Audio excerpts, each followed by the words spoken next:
que podemos realmente recogernos en meditación, en reflexiones, en cuestiones muchas que tienen que ver muchísimo, centralísimamente con Jesús, obviamente, pero centralísimamente, medularmente, nosotros somos de Cristo y estamos en Él.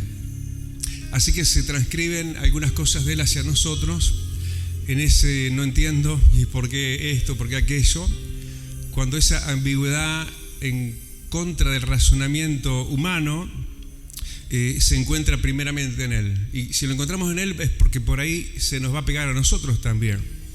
Pero no solamente en aquella lectura difícil, oscura y por momentos abarcativa en el sentido de tristeza y agobio, sino en el final de Jesús, ¿no? Porque fíjate que la Semana Santa se tipifica, se potencia mayormente por la crucifixión, y está bien, porque sin la cruz de Cristo nadie sería salvo. Pero el final feliz de Él es el domingo de resurrección.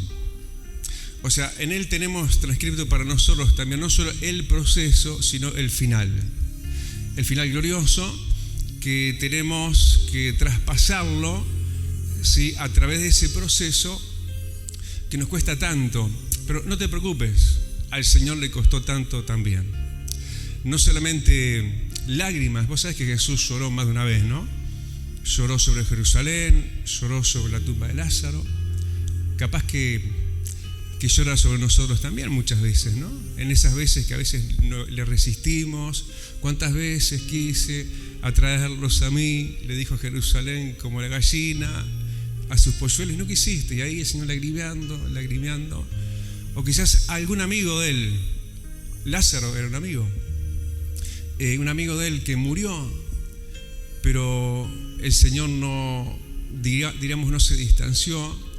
Ni la muerte misma, ni la cuestión máxima y absurda y profunda como el mismo abismo mismo te puede separar del amor de Jesús. Y Él fue y resucitó al amigo. Pero primero lagrimió, primero lloró. Esas son unas cuestiones que a veces nos tocan a nosotros, ¿no? Yo no sé dónde riega el Señor con sus lágrimas, ¿no? Pero nosotros regamos, yo creo, como dice la palabra de Dios, la aljaba de Dios, ¿no? Dice que Dios guarda en el cielo nuestras lágrimas. Y a veces son lágrimas injustas, porque estamos lagrimeando lo que no tendríamos que lagrimear tanto. ¿En qué sentido? En el sentido final, en cuanto a cuál va a ser nuestro final, más allá de cuál es nuestro proceso. Y eso es un poco lo que se transcribe hacia nosotros en el Evangelio de San Juan, capítulo 12. Yo le doy gracias al Señor, ¿no? Porque todos tenemos nuestro devocional personal, ¿verdad? Bueno, yo en mi devocional personal estoy leyendo el Evangelio de San Juan, ¿no? Y en estos días, semanas anteriores, decía Juan, me decía a mí mismo, ¿no?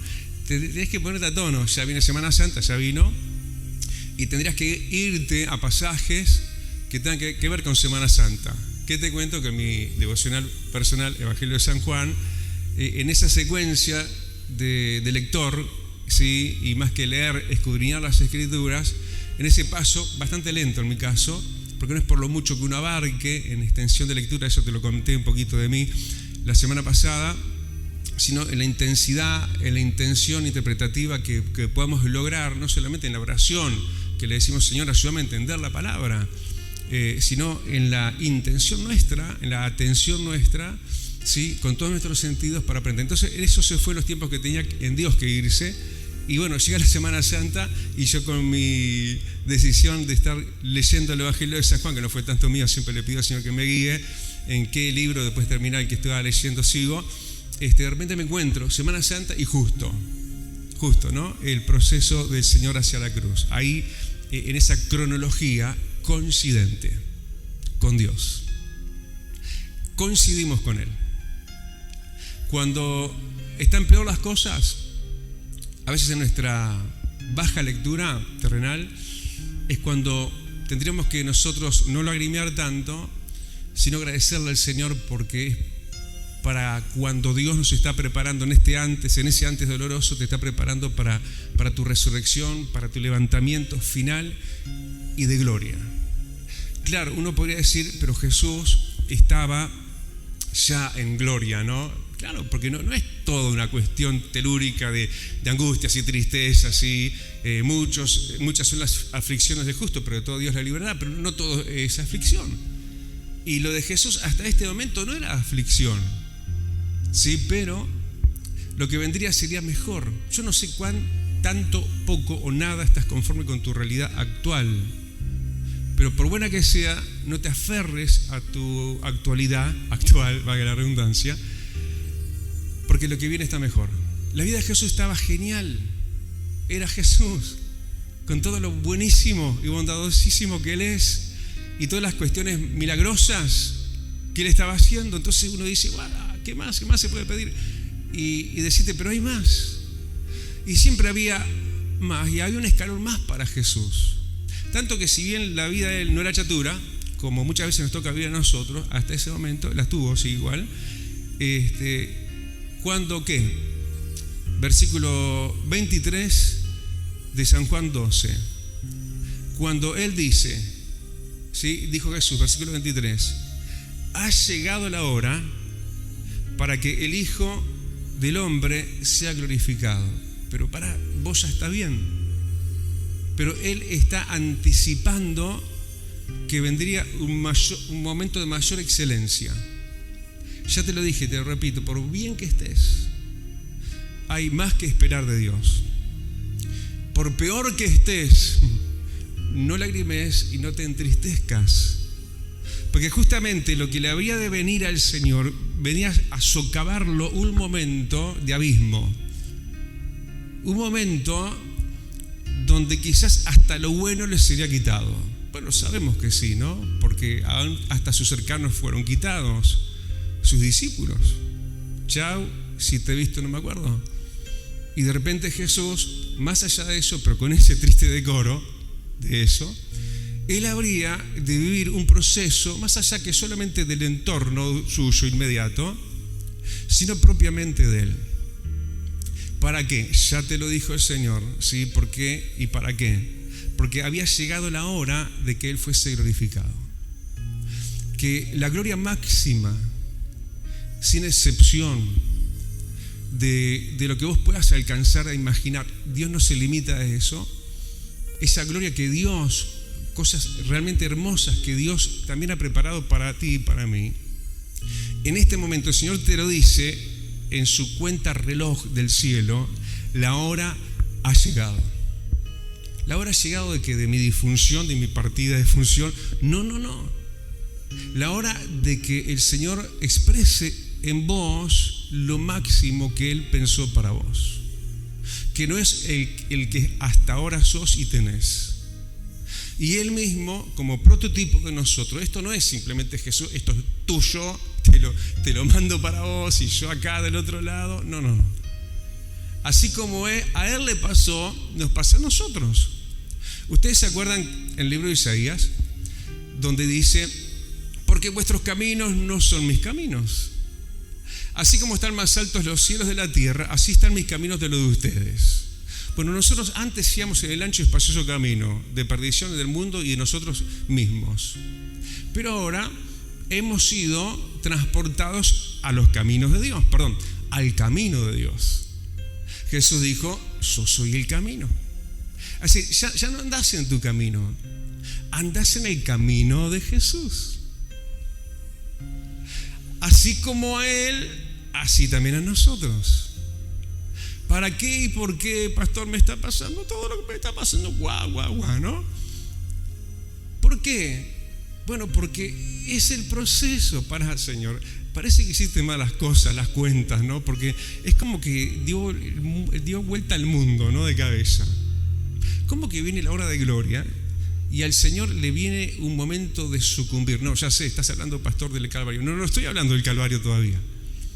Te estoy diciendo que va a venir un momento procesal a Él, donde justamente Él mismo, como Él que es, y Él se autodenomina, y ya te lo voy a leer en el versículo siguiente, en el versículo 24, como un grano de trigo, donde Él habría de caer y caerse al suelo. Pero no solo eso, y para eso ya te leo el versículo siguiente, porque llegó la hora. ¿Qué pasa? ¿Qué me pasa? ¿Por qué me está pasando? No entiendo. Estás en los caminos de Dios, que no son los tuyos. Son más altos que los tuyos, son más altos que tu entendimiento. No entiendo nada, no importa. Solo cree, solo permanece. Porque dice, versículo 24, Él dice, tras lo anterior, te lo voy a leer lo anterior, Jesús dijo de sí mismo, y ya lo ponemos para nosotros, ha llegado la hora, para que el Hijo, nosotros somos hijos también, para que el Hijo y los hijos seamos glorificados como Él. Y ahora dice, de cierto os digo que si el grano de trigo no cae en tierra y muere, queda solo, pero si muere, lleva mucho fruto.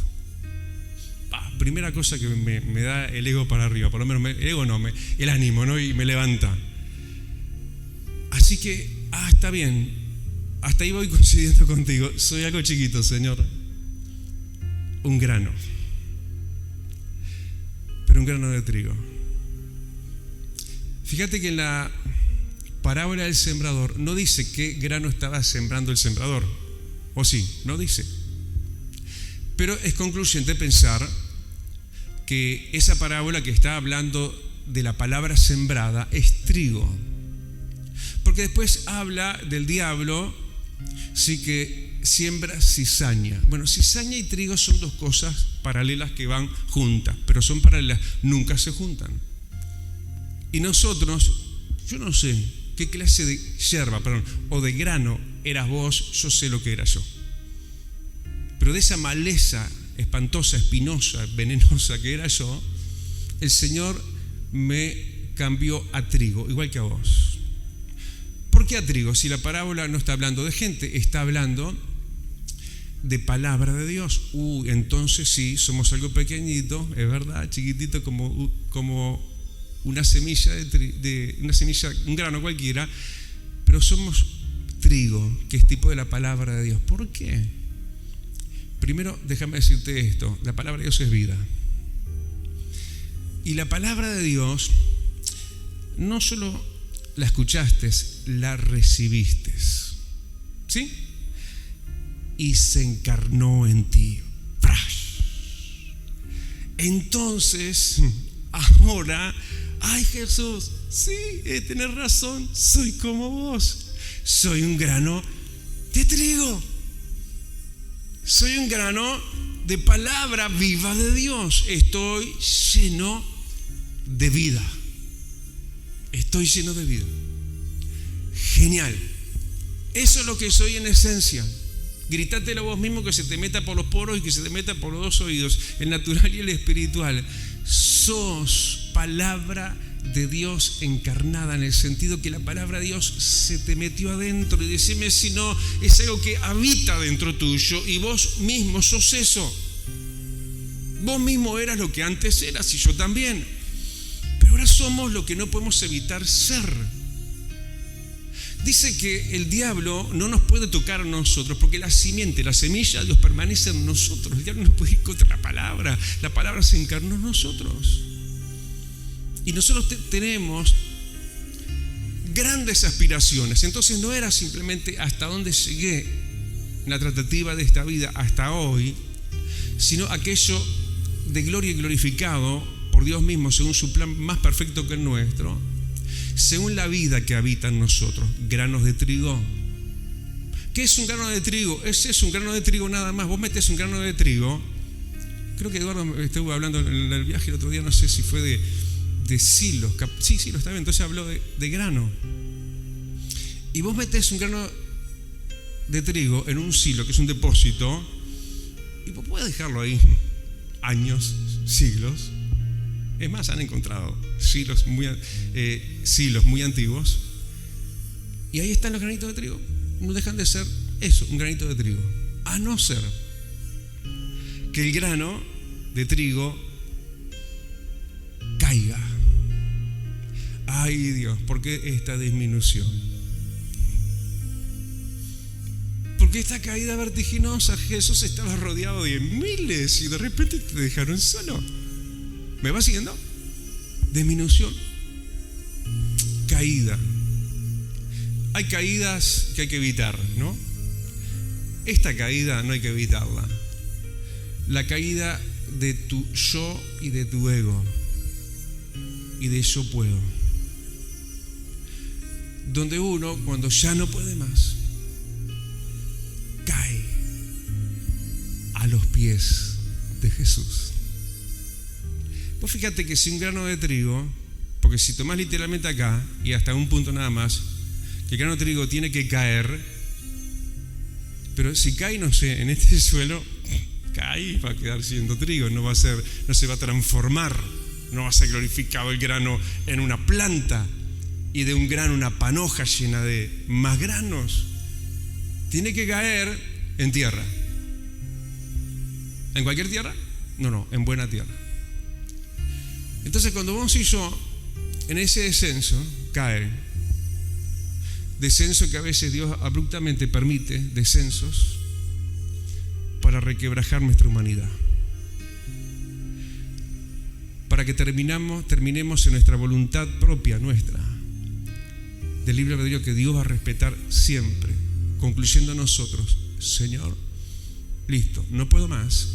Entonces caigo, pero no caigo en el pecado, no caigo fuera de las cosas de Dios, no caigo a cualquier lugar, caigo en buena tierra, en la tierra de Dios, a los pies de Jesús. Cuando tu vida está para ser glorificada, vos tenés que encontrar esos descensos. Por momentos tu naturaleza va a quererte erguir, vas a quererte volver a levantar y intentar ser vos mismo otra vez, o los impulsos humanos, carnales, o lo llamativo de este mundo, o la presión de masa de este mundo te va a querer levantar hacia donde no tenés que levantar ni siquiera tu mirada. Pero lo importante es que nosotros entonces nos mantengamos ahí a los pies del Señor. El grano de trigo tiene que caer en tierra, tiene que humillarse y tiene que, voy a ir más rápido para poder volver, quedar solo, y tiene que morir, porque si no muere, entonces no lleva fruto, pero si muere va a llevar mucho fruto. Vuelvo a la comunicación del principio, ¿no? La vida de Jesús no estaba tan mal, todo lo contrario. Pero ¿cómo iba a terminar siendo en el después de que Él muriera? La muerte de Dios para Él iba a terminar glorificado. ¿A quién le gusta morir? A nadie en sus cabales le gusta morir, porque morir duele. Y hay dolores que son para muerte eterna, pero hay muerte y hay dolores que son para vida eterna. Jesús no murió su muerte, murió la muerte de Dios. Dios quiere que mueras, no solo a tus delitos, tus pecados, no solo lo malo. Porque yo te pregunto, ¿de Jesús qué murió? ¿Había algo malo para que muriera en Él lo malo? En el caso de Él, en el absoluto de Él, murió lo bueno. Es como que uno, no solo, Señor, hago morir lo malo de mi vida, y te lo confieso, me golpeo el pecho y me arrepiento, y te lo entrego 1 y 1000 veces, sino aún lo bueno, lo que yo creo que es bueno. Porque aún lo bueno de Jesús, después de morir, no en un 50%, un 80%, un 90%, ni un 99.99%, sino en un todo de 3 días y 3 noches, lo bueno de Jesús se potenció y fue mucho más y mejor que antes. Jesús hasta el momento había llegado hasta un rango, hasta un punto, pero a partir de esa muerte, no casual, sino causada, permitida, no solo por Dios, sino por el que habría de morir, Jesús dijo: nadie me quita la vida, yo la entrego de mí mismo para volverla a tomar. Vos cuando morís voluntariamente es tu muerte, y a veces vas a tu velorio y decís: yo era, esto yo hacía. Aún esto bueno lo hago caer a los pies de Jesús y entrego lo mío, el todo mío, aún lo bueno. Si no, pregúntale a Abraham, ¿qué le estaba pidiendo Dios a Abraham? lo malo, no, lo más bueno, lo más lindo de Abraham, su único hijo, Isaac. ¿Qué si Dios te pide tu propia vida? Bueno, el que ama su vida la perderá, y el que aborrece su vida en este mundo para vida eterna la guardará. Es como que es el todo, no es casi todo que el Señor entregó en la cruz. Fue el todo, y no es en el casi todo. Perdón si me sincero con ustedes, yo a veces me pregunto: Juan, ¿has muerto del todo? ¿Has entregado el todo realmente? Me quedo buscando, porque siempre quizás queda algo ahí, ¿no? Guardado. Esto es mío, esto es intocable, Señor. Esto, aquello y millones de cosas, sí. Pero si la semilla no cae y muere, queda sola. ¿Habrá cosa peor que la soledad? Para Dios debe ser lo peor. Porque siendo Dios, Él podría haber dicho: soy Dios, listo, y vivir a sus anchas y arriba. Pero se creó, escucha bien, centenas de millares de ángeles. Así cuenta la unidad de contabilidad del cielo. No es 1 más 1, es una centena de millares de ángeles, 2 centenas de millares, centenas de millares de ángeles. Se creó multitud. Se ve que no le gusta estar solo. Y además crea al hombre y a la mujer y dice: yo quiero compartir con estos también, me los voy a traer. Para Dios no es bueno que el hombre esté solo tampoco. ¿Hay cosa peor que la soledad? No la hay. Y no habrá peor soledad que, estando acompañado, estar sin Dios. Pero cuando uno muere, no solo, sí, como dice, ¿no? El que pierda por causa de mí reino de los cielos, Padre, Madre, Hijo y tierra, todo, recibirá 100 veces más en la tierra y en el cielo. La tierra con persecución y la tierra con eternidad, en el cielo con eternidad. Y eso fue lo que al Señor le pasa. El Señor de esta manera se asegura nuestras vidas, se nos asegura Él mismo a sí mismo. ¿En qué sentido? Mira, ya casi termino. En el sentido verificable, de la verificación de Él. Él crea la humanidad, le da libre albedrío. Listo, hagan lo que quieran con las vidas de ustedes. Ahora yo les pongo una vida prototipo a seguir, la vida de mi hijo, el modelo a seguir, Jesucristo, con el cual, a modo de ejemplo, como para nosotros, Dios se quedó y se confirmó a Él con Él mismo. Porque ¿de dónde vino Jesús? Del cielo. Pero ¿a dónde volvió Jesús? Al cielo, al seno del Padre. ¿Sabes que Jesús mismo, para lograr volver a ese lugar, es realmente una antítesis la que te estoy diciendo? Imposible que se diera esto en Jesús, ¿no? Pero dice la palabra, Jesús mismo tuvo que aprender la obediencia. Jesús mismo. La obediencia, Getsemaní, no como yo quiero, sino como tú quieres. Y ahí, como semilla, se dejó matar. Y eso lo aseguró en el Padre, con la más hermosa compañía, para no quedar solo, que es estar con Dios. La más terrible soledad: Elí, Elí, lama sabactani, Señor, ¿por qué me has desamparado, me has dejado? Es horrible estar sin Dios. Yo no lo escuché a Jesús clamar así cuando uno a uno los discípulos se le fueron. No lo escuché gritando de dolor cuando Pedro le negó.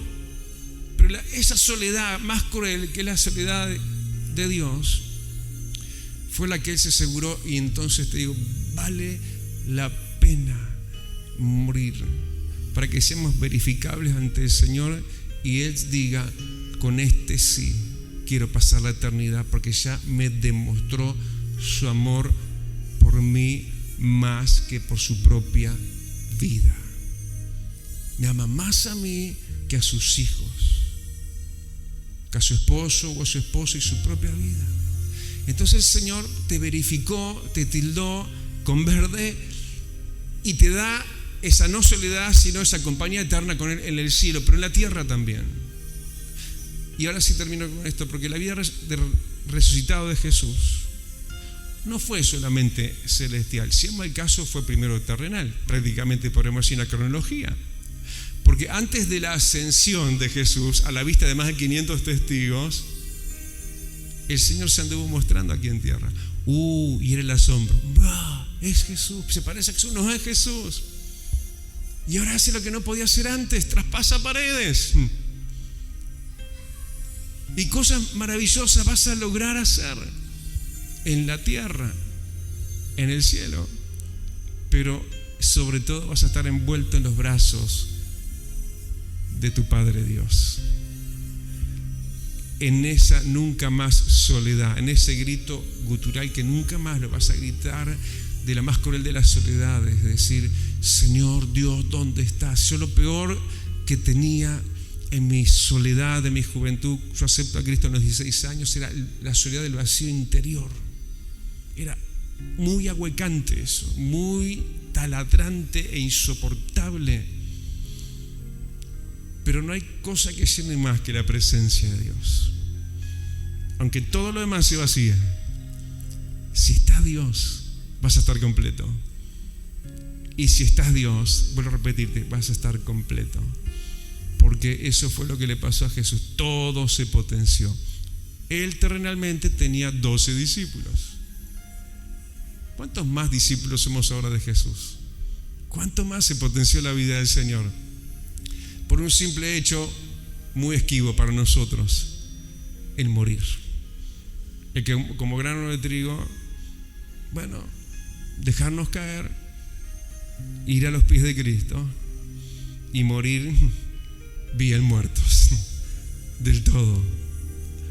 Y que este sea un tiempo de chequeo, porque en definitiva Jesús en estos días, lapsos anteriores a su final, que no era el final sino el principio de una gloria mayor, Él hace esto. Y estamos viviendo, no nuestra última semana, como Jesús en la Semana Santa primera aquella, estamos viviendo los últimos tiempos. Y este es un momento de morir para vivir abundantemente y tener vida eterna en el cielo. ¿Cuántos gritan amén? Levanta tu mano y vamos a darle gracias al Señor. Padre bueno, gracias te damos. Gracias porque no somos cualquier cosa. Somos muy pequeños como un grano, pero somos, Señor, un grano de trigo. Somos tu palabra, Señor, encarnada en nosotros. Nos movemos, somos, Señor, de acuerdo a la naturaleza nueva que se ha impregnado en nuestros tuétanos. Y hoy, Señor, tenemos esa cualidad cristiana de seguir tus pasos y recordándonos a nosotros mismos que ya no estamos en nuestros caminos, sino que estamos en ti, Jesús. Tú eres nuestro camino. Y eso, aunque conlleve un momento de entrega absoluta, total y dolor y despojo, etcétera, etcétera, Señor, sabremos que será parte del proceso y no será sin propósito, sino para que nos vaya mejor, para que terminando, Señor, con lo que haya que terminar, entregando lo que falte entregar, entonces escalemos, y no solo así en el cielo, sino también primero aquí en la tierra, a ser glorificados por tu diestra, que se vean en nosotros, Señor, como se vio en ti, un cuerpo resplandeciente, que se vea en nosotros la luz, el brillo, los logros, el alcance y la realización que jamás, nunca antes hubiéramos siquiera imaginado y menos alcanzado, si no fuera por tu favor para aquellos que del todo te amamos a la manera y en el modo de Jesús. Gracias, Rey. Y gritamos amén. Vida Abundante te invita a su nuevo lugar. En 18 de julio, 1280, Casilla Guarón, ex Cinemateca. Un ambiente de alegría y esperanza te espera cada día. Domingo, 10 horas. Martes y jueves, 17 horas. Miércoles y viernes, 19:30 horas. Vida Abundante, donde tu vida va a cambiar. Celestial FM, la radio más escuchada. Buena radio.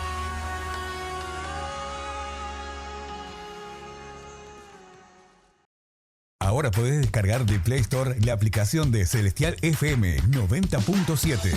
La radio en tu celular, donde vayas.